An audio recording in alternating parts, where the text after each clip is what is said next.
أعوذ بالله من الشيطان الرجيم بسم الله الرحمن الرحيم وصلى الله وبارك وأكرم على نبينا المصطفى وعلى آله وصحبه أجمعين وبعد السلام عليكم. Masu kallon mu da sauraron mu muna muku barka da warhaka, barka da sake saduwa da mu a cikin shirye-shiryen mu na Tilawa Online TV. Tambaya ce aka yi mun yau za ta kai kwana biyu kuma sai naga an ƙara jaddada ta.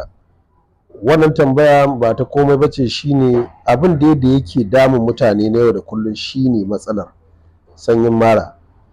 Sanyi infection sake kawo wannan matsala da kuke tambaya akan ta ƙaiƙayin matsi. Ya ce malam sai in tashi ƙaiƙayin matsi ta damuna, ko kuma bacin ma na sosa sai wani farin abu ya rika fita. Ɗayar kuma ta ce a'a ita gaban nata ne yake daddarewa sai ya rika tsatsagewa, sai ya rika wani wari mara daɗi, matsin sai ya caɓe.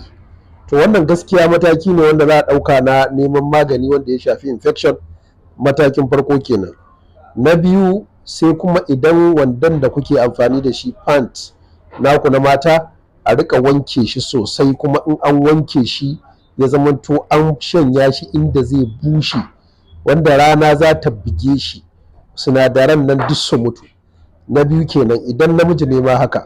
Sannan abu na ƙarshe shine a tabbatar da in an fito wanka a samu tawul ko wani abu a rika goge matsin nan sosai, kuma ka ai gaggawar sa wando ko ka gaggawar sa underwear a ce za a fita a lokacin, a bar gurin ya sha iska sannan a sa kayan da za a sa. Wannan shine ƙarin bayani.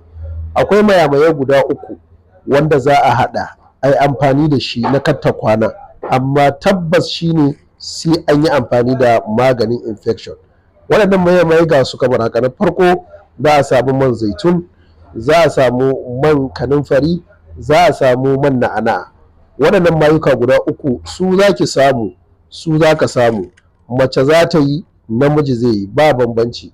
So aka samu waɗannan mayuka sai a ɗebe su.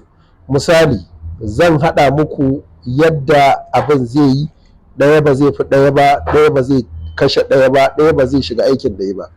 Misali shine man zaitun, aka samu irin ƙaramar kwalban nan wadda ake saida ta 1000 na man zaitun ya isa. Sai a samu man kanunfari cikin ƙaramin babban cokali sai a haɗa. Sai a samu man na'ana shi ma cikin babban cokali sai a haɗa. To waɗannan mayuka aka haɗa su guri sai a haɗa a girgiza. Kullum kafin mutum ya kwanta sai ya rika lakutar wannan mai yana shafawa a matsinsa. Mace za ta shafa, namiji zai shafa. Idan aka ji ya yi zafi sosai to sai a ƙara adadin man zaitun, ya zamanto man zaitun ɗin yana da yawa, waɗancan kar su wuce cokali babba guda 2. Wannan shi za a yi. Shi ne haɗi na katta kwana wanda zai kashe waɗannan ƙaiƙayi, zai kashe wannan dafara, wannan farfar da yake fitowa duk zai kashe shi. Amma yana ƙara jaddadawa, ya zama wajibi a samu maganin sanyi na mara a rika sha domin cutar ta fita gaba ɗaya. Muna fatar za a haɗa.